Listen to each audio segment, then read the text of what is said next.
Nay, magandang hapon. Magandang hapon din, Idol. So matagal na po siya nasa Riyadh at Finish contract na finish daw po. contract. Opo. Nasa shelter na siya, Opo, wala pero sa hindi kanyang daw. amo. Opo.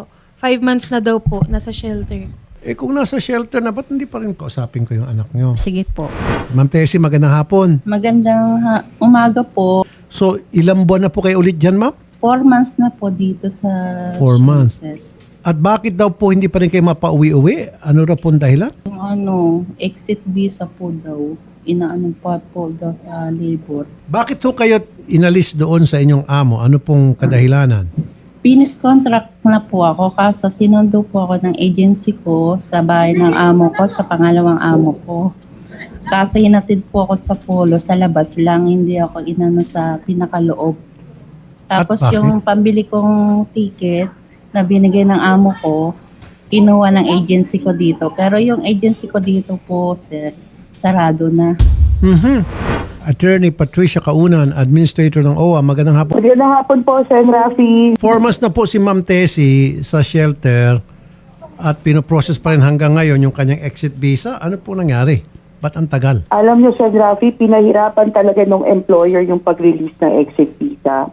Nung nagkaroon na po tayo ng action, nung January 7, dapat po pauwi na siya noon. Nakabili na rin po tayo ng ticket. Ngunit, nag-expire po yung ikama niya. And after po niya, naging uncooperative yung employer lalo, hindi nakikipag-usap. Ang ginawa po ng OWA at saka ng DMW, kami na po ang nag-initiate ng pag-file na doon sa Ministry of Human Resources po ng kanya pong final exit visa first week pa po of February. So inaasahan natin, Sen. Rafi, within a week or 2, uwi na po siya. Okay. So bakit po nagmamatigas itong si Amo? Akala ko ba si Amo pumayag na pakawala na siya. In fact, bumili nga daw ng ticket para sa kanya. Kaya lang kinuha daw po ng agency. Alam nyo, Sen. Rafi, yan nga po yung i-refer talaga natin kasi hindi na po dapat nakakakuha ng kababayan natin. Ng amo na yan. Kasi parte po ng obligasyon nila yung ayusin din yung pagbabalik po ng worker. Hindi po enough yung ticket lang. Kailangan po pati exit visa ibigay nila dahil hindi mo naman po talaga papayagang bumalik pag walang exit visa, Sen. Rafi. 2 weeks from now, makakauwi na po si Miss Tessie dito. Yes po, Sen. Rafi. Opo. Bakit ma'am inaabot ng 4 months? Sus, Mario Josep, ang tagal. Sir. Okay po, sir. Sir, alam po namin yung condition and situation ni Ma'am Tessie Aterado. Actually, sir, since nung dumating po siya sa bahay Kalinga, nagpa-follow up na po kami sa MWO. Meron po kami dito lahat na proof na conversation sa MWO Riyadh since po nung naka-arrive siya na nagpa-follow up po kami kung ano na po ang next procedure ng pag-uwi niya. And then sinasabi din po namin almost every week po na we are waiting sa process ni Miss Aterado and then we are willing to buy ticket anytime. Basta bigyan na po kami ng exit visa or travel documents. And then po, nag-start po ang conversation namin November 3 po sa MWO Riyadh. And then, almost every week po, nagpa-follow up po kami. And then, ang sabi po ni MWO Riyadh, she is in our shelter as per report and her travel documents will be processed accordingly. So, ang reply naman po namin, yung representative po namin is great. We are ready to buy the ticket. Then, after that, nag-follow up po uli kami November 6. Good morning, any update with the OFW Tessie Aterado? Ang reply po nila is kindly wait as there is process that need to be followed. So sabi po naman po namin, thanks a lot. Then after po nun, nag-message po uli kami, nag-a-ask kami kung ano na po ang update. Yung recruitment agency po na foreign na nag-deploy sa kanya is revoked na. And then after that, November 20, nag-reply po siya, you are from Havana agency. And then ang sagot po ng aming staff, yes. Any official communication or document you need from the office in the Philippines can be provided to you. So, sir, we are willing po talaga na ma-help si Ma'am Tessie almost every week po since na... Okay, sige ma'am. Ma'am, so ibig sabihin, ang sinisisi nyo rito, yung MWO, Migrant Welfare Office. Yes, sir. We are really grateful, sir, na nakausap niyo kami. So we can ask also assistance para if ever sana ma-involve din po dito yung MWO kasi sila po ang nagkukan eh. Kasi every time po nag-a-ask kami ng update but then hindi po sila sumasagot and then 3 days ago, Sunday, nag-ask po uli kami ng update. Wala pong sumasagot kahit po sa calls, wala na pong Okay, sumagot sige sa po. kanila.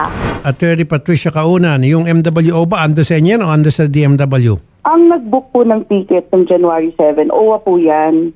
Ang trabaho po ng isang agency, pulitin yung kanilang kliyente, di po ba, Sen. Rafi, yung employer na maglabas ng exit visa. Wala pong problema sa pagbili ng ticket ng ating kababayan. Ang kailangan po yung exit visa. Eh sila man naman ho ang may kakilala doon sa agency doon. Dapat ho, tinutulungan niya kaming i-convince yung pong employer na ilabas yung exit visa ng ating kababayan. Miss De La Rosa, Yes po. narinig mo sinabi ni Apo.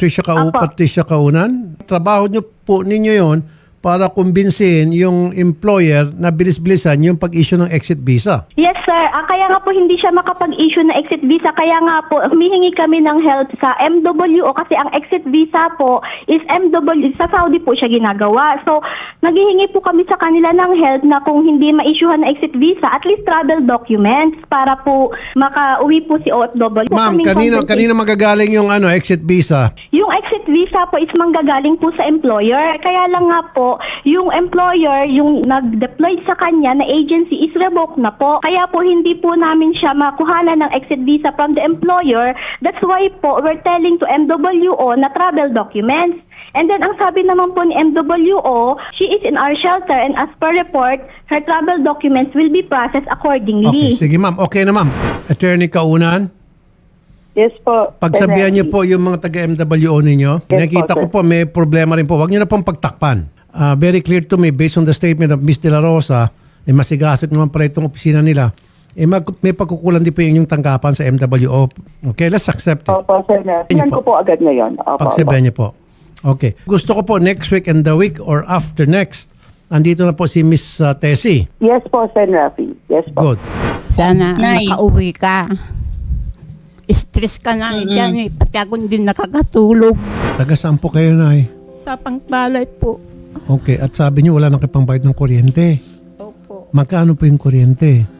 Megit 900 saka yung ilaw, megit 1,000. Magkano po yung ilaw? Kuwan din, megit 1,200. 1, 2. Sagutin ko na po yung kuryente. Salamat po, Saka sir. yung tubig. Repitol po, idol. O, sagutin ko po 6 months. O, Salamat sa loob po. ng 6 na buwan, hindi na kayo magproblema ng ilaw sa tubig. Salamat po. Hindi na po siya nakakapagpadala ng pera. Hindi na po 5 buwan na hindi nagpapadala yan. Sino na pong sumusuporta sa inyo, Nay? Kung minsan, yung kapatid ko sa probinsya, yun ang nagpapadala kung minsan pagkain namin. Okay. Tulungan ko kayo doon sa kuryente, sa tubig, tapos bigyan ko kayo ng konting pangkabuhayan. Gagawa po ng assessment yung reporter ko. Salamat Kung ano po magandang pangkabuhayan sa inyo, pantapal doon po sa Single nawala. na ako, sir. Okay, okay. Anong trabaho niyo po dati, Nay? Wala, nagtitinda lang ng uling. Oh, gusto niyo bigyan ko kayo ng puhunan. Doon ba kayo komportable? Puhunan sa uling, pagtinda ng uling. Salamat po. Okay sa inyo? Oo, okay lang. O sa sige, akin. shoot! Sherry, Sige, sir. puhunan, pangtinda ng uling ni ma'am. Sige po. Sige, At saka yung salamat. kuryente, at saka yung tubig, 6 months. Sige, sir. Salamat po. Yan. Attorney Kaunan, di ba may matatanggap din si Ma'am Tessie pagbalik niya rito? Yes Meron? po, Sen. Rafi. Very From good. both BMW po and Sa OWA po. Kano bang puhunan sa uling? Bali, 420, isang sako, sir. Ilang sako gusto mo? 20 sako. Bahala ka na. Sige, 20 sako. 25 na lang. O sige, Bahala ka Nay. na. 25 sako. Ititingin yan, di ba? Opo. Bigyan ng 25 sako si nanay. Tapos, bayaran natin 6 months yung kuryente kas tubig para wala siyang problemahin for the next 6 months. Tapos, pagulungin na niya yung uling business niya. Okay, Nay? Sana po, makauwi na po ako para makatulong po ako dyan sa pamilya namin. Itong gusto ko na po makauwi, makasama ko yung nanay ko kasi wala na po akong tatay. Siya na lang po nag-iisa. Ilista mo yung mga pinangako kay nanay.